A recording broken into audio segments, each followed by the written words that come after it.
صلی اللہ علیہ وسلم نے اللہ تبارک و تعالیٰ سے ایک خاص قسم کی دعا مکالمے کی صورت کی کہ اگر آج مسلمان شکست کھا چکے تو شاید قیامت تک کوئی تیرا نام لینے والا نہ بچے.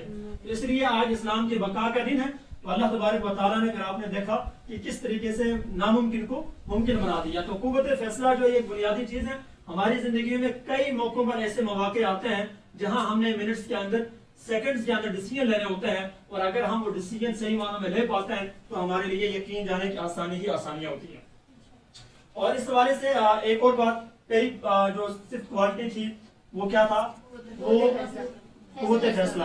اب دوسری جو کوالٹی ہے میں یہ سمجھتا ہوں کہ ہم سب کے لیے ضروری ہے, ایک ٹیچر کے لیے, ایک لیڈر کے لیے, وہ کیا ہے کہ اس کے اندر برداشت کا جو سلسلہ ہے یہ بہتر ہونا چاہیے.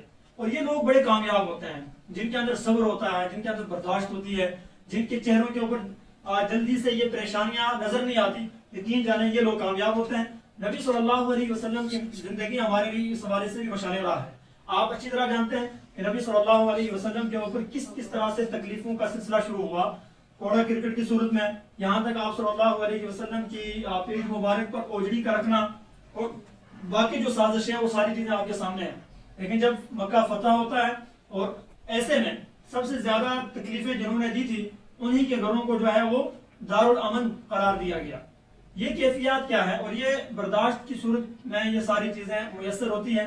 لیکن وہ جو اس برداشت کے ساتھ, اس صبر کے ساتھ آگے بڑھتے گئے اور جب نیت کلیئر ہو نا, صاف ہو, پھر یہ ہوتا ہے کہ اگر آپ کے خلاف بھی کوئی کوششیں کر رہا ہوتا ہے تو اللہ تبارک و تعالیٰ ان کی اس کوشش کو بھی آپ کے حق میں ڈال دیتا ہے. تو میں یہ سمجھتا ہوں کہ ایک کامیاب ٹیچر لیڈر کے لیے دوسری جو ایک اہم کوالٹی ہے وہ کیا ہے, برداشت. ہمارے یہاں کیا ہوتا ہے کہ آپ جن سکولوں میں ہیں, ہم جہاں پر ہوتے ہیں تو ہمارے ساتھ اپنے بیٹھنے والے کولیگز جو ٹیچرز ہیں یا انتظامیہ میں ہیں یا مختلف لوگ ہیں یا پیرنٹس کی صورت میں ہے تو کہیں کسی نام سے کوئی بات کر دی, وہ ایک جاب تو اپنی کر رہا ہے, وہ مربی نہیں ہے جو میں نے پہلے دن شاید یہاں آپ سے بات کی تھی. تو یہ بڑا اہم کانسیپٹ ہے کہ برداشت کے حوالے سے اگر کوئی بچہ بس اوقات اونچا بول بھی رہتا ہے تو اس کو بھی ایک طریقے سے سمجھانا اور صحیح معنوں میں اگر آپ ہمدردی کے ساتھ سمجھا رہے ہوں گے, نیت آپ کی کلیئر ہوگی, ویژن آپ کا کلیئر ہوگا تو یقین جانے کہ اللہ تبارک و تعالیٰ آپ کے سادہ سے لفظوں میں بھی بڑی تاثیر پیدا کرے گا. اور اگر نیت ہو اگلے کو نیچا دکھانے کی پھر کیا ہوگا کہ بے شک آپ بڑی سے بڑی ڈکشنری سے مخصوص ورڈز نکال کے بھی بات کریں نا تب بھی اس کی کوئی اہمیت نہیں ہوگی اور اگلے پہ اس کو کوئی اثر نہیں ہوگا. تیسری میں سمجھتا ہوں کہ جو کوالٹی ہے وہ یہ ہے ایک اہم ٹیچر کے لیے, ایک لیڈر کے لیے, کہ وقت کے تقاضوں کو وہ سمجھتا ہے. اس وقت جو ٹائم ہے یہ ہم سے کیا ڈیمانڈ کر رہا ہے, جدید تقاضوں سے وہ اپنے آپ کو کرتا ہے, وہ ہر حوالے سے سکلز جو اپنی ہیں اس کو ڈیولپ کرتا ہے اور اس پوائنٹ آف ویو سے وقت کے وسائل کو استعمال کرتا ہے اور جو نظریہ ہے اس کو بھی اپ ٹو ڈیٹ وہ کرتا ہے مطالعے کی صورت میں, سکلز کو لرننگ کی صورت میں. اور آپ اچھی طرح جانتے ہیں کہ کئی جگہوں پر بڑی مثال دی جاتی ہے کہ یہ نوکیا جو موبائل ایک وقت ایسا تھا, آپ نے بھی وقت یقیناً دیکھا ہوگا کہ کوئی ایسا فرد نہیں ہوتا تھا اس کے پاس جس کے پاس نوکیا موبائل نہ ہو. ٹھیک ہے, اور اب جب اینڈرائڈ آیا تو اس کے بعد کیا کیفیت ہوئی ہے کہ آپ اگر یہاں جتنے بھی لوگ بیٹھے ہیں کیا پتا 2 یا 3 یا شاید ایک بھی نہ ہو جس کے پاس نوکیا موبائل ہو. وجہ کیا ہے کہ اس نے اپنے آپ کو وقت کے تقاضوں کے حساب سے اس کمپنی نے اپنے آپ کو اپ ٹو ڈیٹ نہیں کیا. وہ یہ سمجھا کہ شاید ایک وقت میں نے حکمرانی کی ہے تو آئی تھنک یہ لوگ آگے یہ چیزیں اسی طرح چلتی رہیں گی, لیکن وقت بدلنے میں ٹائم نہیں لگتا. تو اسی لیے ایک لیڈر کے لیے یہ بات بڑی اہم ہے کہ وقت کے تقاضوں کو وہ سمجھیں اور اس کے اوپر اپنے اوپر ورک کریں. ہم میں سے کوئی بھی فرد مکمل نہیں ہے, ہمیں ہر دن کوئی نہ کوئی جو ہے لرننگ کے حوالے سے, سکل کے حوالے سے, ایجوکیشن کے حوالے سے کوئی نہ کوئی چیز ڈیولپ کرنی ہے اور اس کو سیکھنے آگے بڑھنا ہے. اور چوتھی چیز کیا ہے ایک ٹیچر کے لیے, ایک کامیاب لیڈر کے لیے, کہ اس کے اندر ٹیم بنانے کی صلاحیت ہوتی ہے. اس کے اندر ایک ٹیم کو ساتھ لے کر چلنے کی صلاحیت ہوتی ہے اور ان کی تربیت وہ کرتا ہے, ان کی سوچ کو وہ بڑا کرتا ہے اور ان کے اندر جو ویژن وہ ان کو ویژن دیتا ہے. اور سب سے بڑی بات اہم ہے کہ تربیت کب ہم کسی کی کر پائیں گے جب اپنی تربیت ہوگی. تربیت ایسا عمل ہے کہ تب تک نہیں ہوتا جب تک اس کے اوپر ہم خود عمل نہ کریں. ٹھیک ہے, یہ شاید بایو کے فارمولے, فزکس کے فارمولے ہم پڑھا دیں, لکھا دیں, ہم مانتے بھی نہ ہوں, ان سے ایگری نہ ہوں تو شاید اگلوں کو فائدہ اس کا ہو جائے. لیکن تربیت والا معاملہ ایسا ہے کہ جب تک اگر میں آپ سے کہتا ہوں کہ سچ بولیں, سچ خود نہ بولوں تو میرا یہ سچ بولنا کہنا آپ کے اوپر کوئی اس کا امپیکٹ نہیں پڑے گا. ہاں جب میں اس کے اوپر عمل کر رہا ہوں پھر آپ سے کوئی بات کروں گا تو اس بات کا کہیں نہ کہیں امپیکٹ زیادہ بہتر اور مناسب ہوگا. تو یہ چوتھی ایک صلاحیت تھی. اور 5ویں نمبر پر ایک کامیاب ٹیچر یا لیڈر کے اندر جو ایک کوالٹی ہے وہ بڑی اہم ہو, کیا وسیع مطالعہ. اس کے پاس مطالعے کی کمی نہیں ہوتی ہے. اور وہ بکس کس طرح کی ہونی چاہیے؟ شارٹ ٹائم ہمارے پاس، میں مختصر سی بات کروں گا کہ کتابیں ہماری لائبریری کے اندر کیسی ہونی چاہیے. سیلف ہیلپ کی کتابیں جو ہم اپنی ذات کو ڈیولپ کر رہے ہوں، اور ذات کے متعلق بہت ساری چیزیں، یہ پورا ایک موضوع ہے کہ جس کے اوپر خودی ہے، خود شناسی ہے، احتسابی ہے، اور اسی طریقے سے اپنی جو سکلز ہیں، اپنی جو خامیاں ہیں، اپنے اندر ہر انسان کے اندر کچھ نہ کچھ کمزوریاں ہوتی ہیں، ان کو دور کرنے کے حوالے سے کچھ ایسی کتابوں کا انتخاب کیا جائے کہ جن کتابوں کے ذریعے وہ جو پرابلمز ہیں، وہ جو خامیاں ہیں، وہ خوبیوں میں بدل جائیں. اور دوسری دینی کتب جو ہیں وہ کس طرح جو قرآن مجید کی جو تفاسیر ہیں وہ، اور اسی طریقے سے احادیث کی جو کتابیں ہیں اور مختلف موضوعات پر آپ کو دینی کتب ملتی ہیں. اور اس میں آپ دیکھیں سیرت النبی کا ایک پورا جو پورشن ہے اس کو کہیں نہ کہیں میں اور آپ اس کو پڑھیں. ہم میں سے کتنے ایسے لوگ ہیں کہ جنہوں نے سیرت النبی کا باقاعدہ مطالعہ کیا؟ کتنے ایسے لوگ ہیں کہ جنہوں نے صحابہ یا صحابیات کی زندگی کو مکمل طریقے سے پڑھا ہے؟ وہ میری اور آپ کی طرح کے لوگ تھے، مسائل ہمارے ہی طرح، شاید ہم سے مشکل حالات ان کے اوپر تھے. تو ان کو اگر ہم پڑھیں گے تو اس سے کیا ہوگا کہ ہمارے اندر ایک موٹیویشن ڈیولپ ہوگی کہ کس طریقے سے اپنے آپ کو آگے بڑھا سکتے ہیں. اور اسی طرح اخلاقیات کو ڈیولپ کرنے کے حوالے سے کچھ کتابوں کا انتخاب کیا جا سکتا ہے کہ جن میں ہماری جو اخلاقیات کی ابتریاں ہیں وہ بہتر سے بہتری کی طرف بڑھ سکیں. اور ہم کیا کرتے ہیں؟ انٹرنیٹ پہ جا کے اخبارات پہ ہمارا ٹائم ویسٹ ہو جاتا ہے، موبائل کے اوپر ہمارا ٹائم ویسٹ ہو جاتا ہے، گھر کے اندر جو ٹی وی وغیرہ ہم نے لگائے ہوتے ہیں اس کے اوپر جا کے ٹائم ہمارا ویسٹ ہوتا ہے. تو اپنے ٹائم کو تھوڑا سا مینیج کریں. اور جو لوگ اپنے وقت کو مینیج نہیں کرتے ہیں، میں انہیں یہ کہ سمجھتا ہوں یا کہتا ہوں کہ دریا کے اندر آپ لکڑ کے کسی چھوٹے سے ایک ٹکڑے کو پھینک دیں، اب دریا کی مرضی ہے کہ وہ اسے کہاں لگا دے گا. وہ لوگ جن کی زندگی کے اندر کوئی مقصد نہیں ہوتا، کوئی ویژن نہیں ہوتا، ان لوگوں کی زندگی اس لکڑی کے ٹکڑے کی مانند ہے.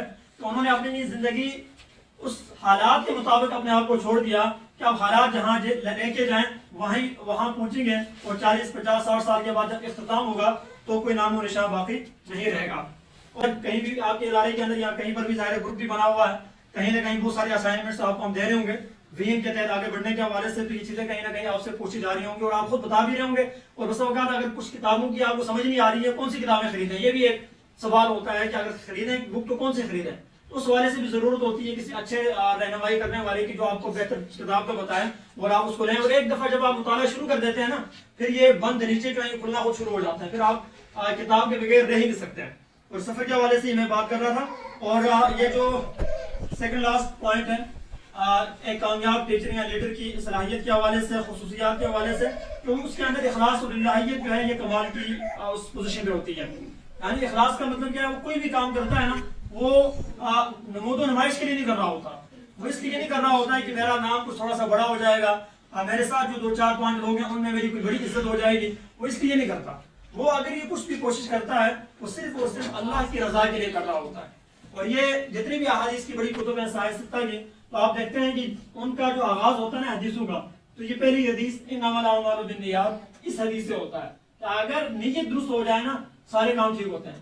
اگر نیت درست نہیں ہوتی تو یقین جانیں بس اوقات بندہ بڑے سے بڑے کام بھی کر رہا ہوتا ہے لیکن نیت ٹھیک نہیں ہے تو اس بڑے سے بڑے کام کا بھی کوئی اجر ریوارڈ ہمیں میسر نہیں ہوتا. تو یہ نیت صاف کرنا، اور اس حوالے سے اللہ تبارک و تعالیٰ کی یہ جو للہیت ہے، تعلق باللہ کی ہم جو بات کرتے ہیں نا، ہم دنیا میں ایسے نہیں آئے، ایک مقصد کے ساتھ آئے. آپ مانے نہ مانے، عالم ارواح میں ہم سب نے کمٹمنٹ کی ہے. جب اللہ تبارک و تعالیٰ نے ایک ابلیس سے ایک مکالمے کی صورت بات ہوئی، وَإِذْ قَالَ رَبُّكَ لِلْمَلَائِكَةِ إِنِّي جَاعِلٌ فِي الْأَرْضِ خَلِيفَةً قَالُوا أَتَجْعَلُ فِيهَا مَن يُفْسِدُ فِيهَا وَيَسْفِكُ الدِّمَاءَ. جب یہ بات چلی تو ابلیس نے کہا کہ اللہ آپ کیا بنانے جا رہے ہیں؟ یہ تو وہ لوگ ہوں گے جو دنیا میں جا کے فساد کریں گے، ایک دوسرے کا خون خرابہ جو ہے اس کے اوپر یہ انوالو ہوں گے. تو اللہ تبارک و تعالیٰ نے وہاں جواب دیا تھا کہ ان میں سے کئی ایسے لوگ ہوں گے کہ جن کو میں اپنا نائب بنا کر بھیج رہا ہوں، اور وہاں جا کر صحیح معنوں میں ان کی زندگی کا جو مقصد ہے وہ کیا ہوگا؟ بندوں کو بندوں کی غلامی سے نکال کر بندوں کو ان کے رب کی غلامی میں لے کر آنا. یہ جو بات میں لاسٹ ٹائم بھی میں نے کی ہے، اس پہ تھوڑی سی سوچنے کی ضرورت ہے. یہ تو ہم بندوں کی غلامی کی ہم بات کر رہے ہیں، در حقیقت ہماری زندگی کے ہر لمحے میں ہم نے کہیں نہ کہیں مجازی خدا بنا کے رکھے ہوئے، کہیں نہ کہیں پیسے کو ہم خدا کا درجہ دیتے ہیں معاذ اللہ، کہیں نہ کہیں ہم طرح طرح کی جو انوالومنٹس ہیں ہماری، اگر وہ چیزیں نہ ہوتی، وہ ترجیحات نہ ہوتی تو میری اور آپ کی زندگی اس طریقے سے بکھری ہوئی نہ ہوتی، کچھ امپیکٹ ہوتا. اتنے سارے ادارے ہیں، اتنے سارے سکولز ہیں، اتنی ساری ہمارے پاس سہولیات ہیں. تو ہم اپنے اپنے ایریا کو ذرا دیکھیں کہ ہم نے کیا دیا ابھی تک اس معاشرے کو. میں ایک بات کہا کرتا ہوں کہ لاڈ نکالے کی ہم بات کرتے ہیں تو اس نے ایسا سلیبس دے دیا، فلاں کیا، یہ کیا، وہ کیا. چلے اس نے جو دیا سو دیا، 70 سال سے زائد کا عرصہ اس کے بعد گزرا، میں اور آپ نے کیا کیا؟ ہمیں تو مواقع بھی ملے نا، ہمیں تو باقاعدہ ماہانہ تنخواہیں لاکھوں کے حساب سے، ہزاروں کے حساب سے میسر ہو رہی ہے، ہم نے کتنی ڈیولپمنٹ کی ہے؟